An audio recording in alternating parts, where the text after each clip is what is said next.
A retailer marks an air conditioner 80% above its cost price. মানে একজন দোকানদার তার যে এয়ার কন্ডিশনারটা বিক্রি করবে সেটা ক্রয় মূল্য যত তার থেকে 80% বাড়িয়ে লিখে রেখেছে MRP. He offers a first discount of 25% of the mark price. তাহলে সে কি অফার দিচ্ছে, যে এমআরপি আছে প্রথমে সেটার ওপর 25% ডিসকাউন্ট দেবে। During a festive offer, an additional discount of 10% is applied on the already discounted price.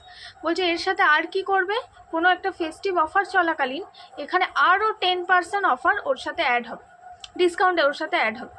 তাহলে if the final selling price is 15,552, বলছে যদি এতগুলো ডিসকাউন্ট দেওয়ার পর সেলিং প্রাইস মানে বিক্রয় মূল্য যেটা দাঁড়াচ্ছে সেটা হচ্ছে 15,552, মানে এই টাকাটা কাস্টমারকে পে করতে হবে।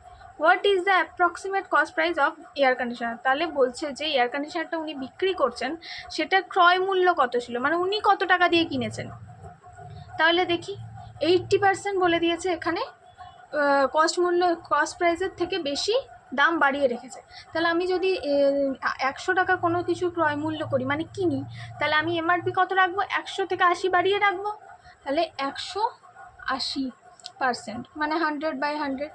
তারপরে কি বলেছে, আরেকটা জিনিস আমাকে খেয়াল রাখতে হবে, যখন আমাকে এখানে ফাইনাল সেলিং প্রাইসের কথা বলে দেবে মানে বিক্রয় মূল্যটা যে আমাকে দিয়ে দিয়েছে, তাহলে আমায় কি করতে হবে, এইগুলো ধরে ধরে বাদ দিতে হবে, দিয়ে ইকুয়াল করে এটা করতে হবে। আর একটা হয় কি যে আমাকে মার্ক প্রাইসটা বলে দেয়, দেন আমাকে ফাইনাল সেলিং প্রাইসটা বার করতে হয়। ঠিক আছে, এটা আগে দেখে নিই। তাহলে আমাকে যেহেতু সেলিং প্রাইসটা এখানে বলে দিয়েছে, তাহলে আমার কি বলেছে, ফার্স্ট 25% মার্ক প্রাইসের ওপর ডিসকাউন্ট দিয়েছে। তাহলে আমি প্রত্যেকটাকে 100 করে ধরে নেবো। তাহলে আমার যদি ওখানে আবার 100 দাম হতো, তাহলে ওখান থেকে যদি 25% বাদ দিত, আমি কত টাকায় কিনতাম, 75 টাকায়। তাহলে আমি এখানে লিখবো 75/100 মানে 75%।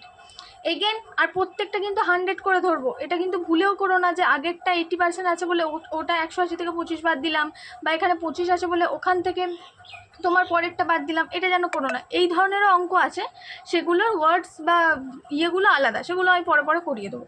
তাহলে কি বলছে এখানে, তারপরে বলেছে অ্যাডিশনাল ডিসকাউন্ট দিচ্ছে 10%। তাহলে যদি কোনো জিনিসটা 100 টাকা দাম হয়, 10% ডিসকাউন্ট দিলে কত হচ্ছে, 90 টাকা।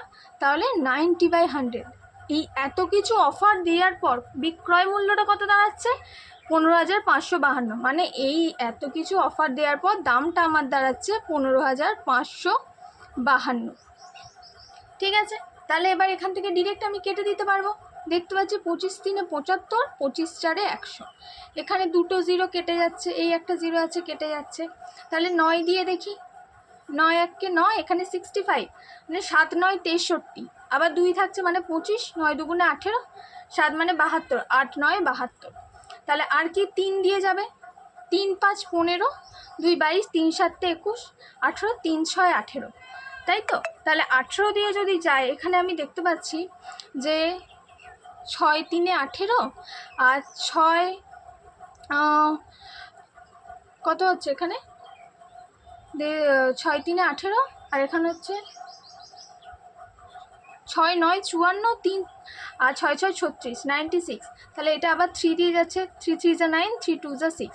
তাহলে 32 4-এ কত গো, 32 4 হচ্ছে 128, আর এখানে দুটো শূন্য আছে এত।